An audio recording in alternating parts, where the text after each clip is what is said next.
Was this another good Edgar Wright film, or was this a little bit too far from his usual kind of movie, and it wasn't that great? Let's talk about it. Hi, welcome back to another episode of Andrew's Movie Reviews. Today we watched A Running Man, or The Running Man, I forget which. This is the newest Edgar Wright film, which I didn't even know was an Edgar Wright film until like 2 weeks ago, because I watched the trailer and I was like, there's no way this is an Edgar Wright film. If you don't know who Edgar Wright is, you probably saw Baby Driver, which was also kind of a departure from his normal stuff, low-key, but also very Edgar Wright. If you watch Shaun of the Dead or other stuff like that, right? He's a good director. I like him. So that's why I watched this film.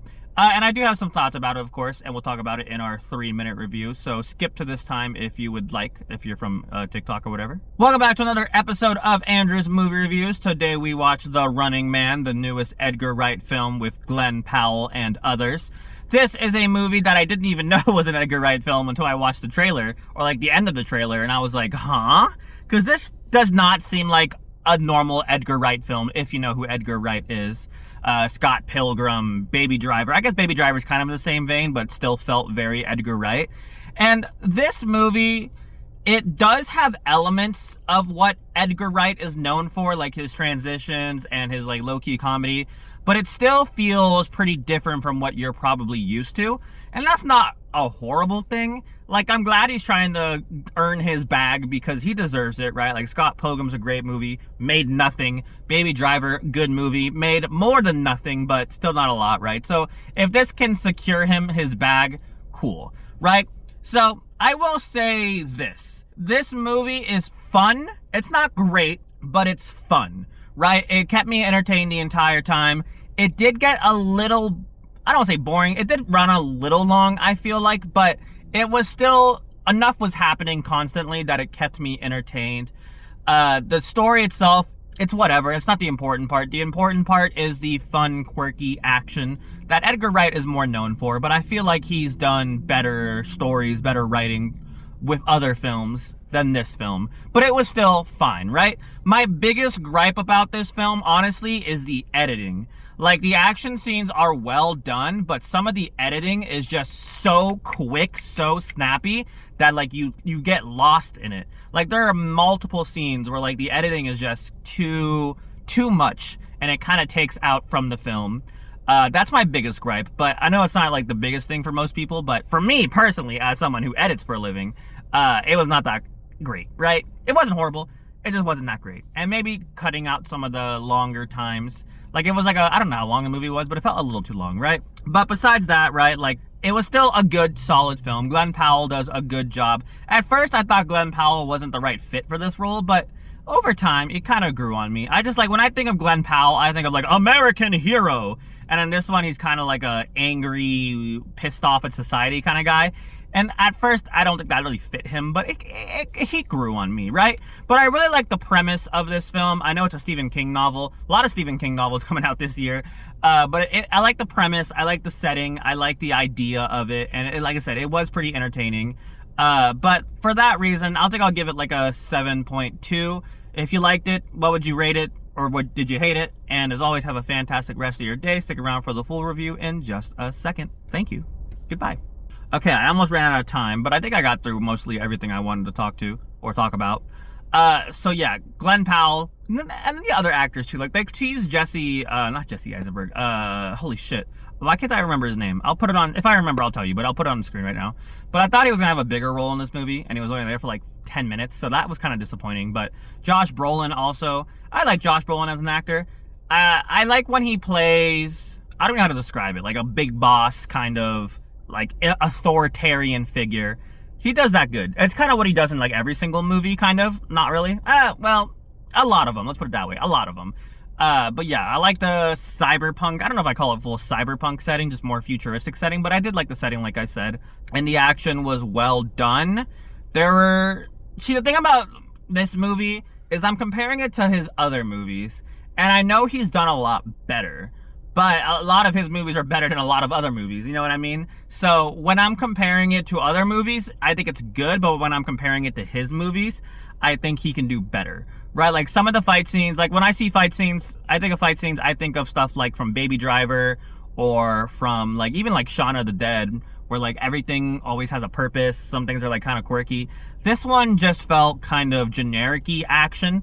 Maybe I'm wrong. Maybe I have to watch his other movies. I haven't seen Shaun of the Dead in forever. I haven't seen what was the cop one called? Oh god, because the cop one was good too, but I haven't seen that in forever. It like when you watch an Edgar Wright film, you know it's like super well knit together. Everything always means something. Everything always has a purpose. Like the transitions are always on point. This one did not have that, just not at the normal level you would probably be used to from an Edgar Wright film. But it was still fun. Like, it was still fun. That's why I'm not gonna like fully knock it. It's just, I feel like I expected more. But again, I think Edgar Wright was just trying to secure his bag because it was pretty packed. I don't want to say packed, but more people in these seats than there usually are from movies. And there was one guy who, when the movie ended, I was like looking at people, and this guy was just like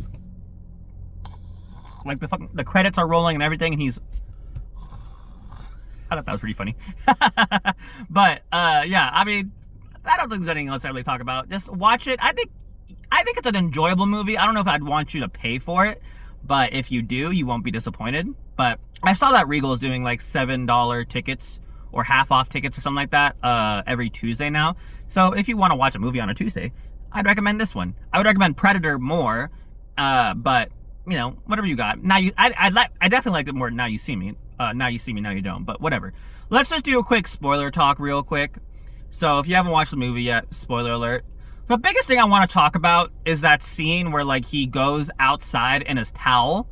Like, I don't want to say it was gimmicky. I just don't understand why. Again, movie logic. I'm trying to apply real world logic to it, and I know it's just a movie, right? But why would someone walk out of a fucking hotel, apartment, whatever, in just a fucking towel? That is some degenerate ass fucking shit, bro. Get dressed before you walk outside your fucking room. What are we doing? I thought that shit was so fucking weird, bro. I know it was in the trailer and all that, and that was fine, whatever. But like, I just like the whole time I'm like, what the fuck is why? Put some fucking pants on, bro. But no, I really like the gimmick. I really like the characters. The action was good. Again, some of it was kind of generic. I kind of did like how Glenn Powell wasn't like a... Because you know when you see like normal action movies like this, how like they're normally like fucking superhero, superhuman killer John Wick types. Like, he wasn't really exactly that in this film.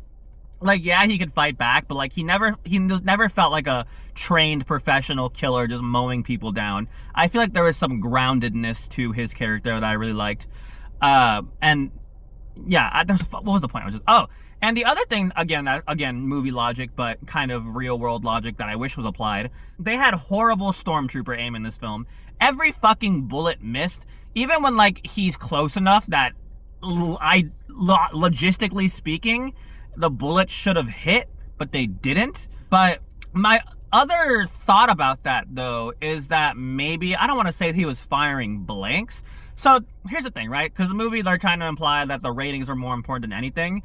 So maybe they were supposed to miss on purpose to like boost the ratings. And maybe that's why he wasn't hit by many bullets. I could see that being a thing, or it's just stormtrooper aim movie logic. But I feel like if you were to ask Edgar Wright, like, hey, why did you put stormtrooper aim? And if you pose the thought process of they were missing on purpose, maybe that would make sense. Or maybe I'm just like giving too much of an out. Sorry, it's getting hot. I gotta pull my sleeves up. But yeah, I mean, if that's the case, that's great, right? If not, then that's kind of eh. But I would like to believe that that's why. Because I did kind of like how the ratings meant more than the actual show, like the integrity of it. Because I feel like that's very much true to reality now, especially for like things like news broadcast. Like the news used to be about reporting the news, but now it's like, how can we take this story and make it align with our political alignment? How can we take a story about like you can see that shit all the time too. Like if you see a rich person giving $1 to a homeless person, they'll take a picture of the guy handing off $1 and be like, rich taking from the poor again, and flip the fucking story. You know what I mean? So I like that narrative of it because it's very true to reality, low-key. But yeah, I don't think there's anything else really spoilery or anything else in general to talk about. But I did enjoy this film. I had to look up my Letterboxd ratings to see what I gave, because I was thinking about giving it a 7, but then I was like, where's Novocaine on that? Because I feel like I did enjoy this more than Novocaine, if you remember what Novocaine is. So that's why I've come to the conclusion that it's a 7.2. So yeah, if you guys watched it, did you like it? Did you hate it? What would you rate it? And as always, have a fantastic rest of your day. Please subscribe and go watch some movies. I don't know. Okay, so I fucked up, right? I thought Eternals was coming out this week. It's not. It's not until the end of November. I don't know how I fucked that up. But I don't know what we're going to watch next. But I think something exciting comes out next week. I just can't remember what it is. And I'm still debating if I want to go watch Zootopia or not. Because I did like Zootopia, low-key. But I don't know if me as a grown-ass man can walk into a Zootopia film by himself. So we'll have to see about that. But yeah, thank you for watching. Goodbye.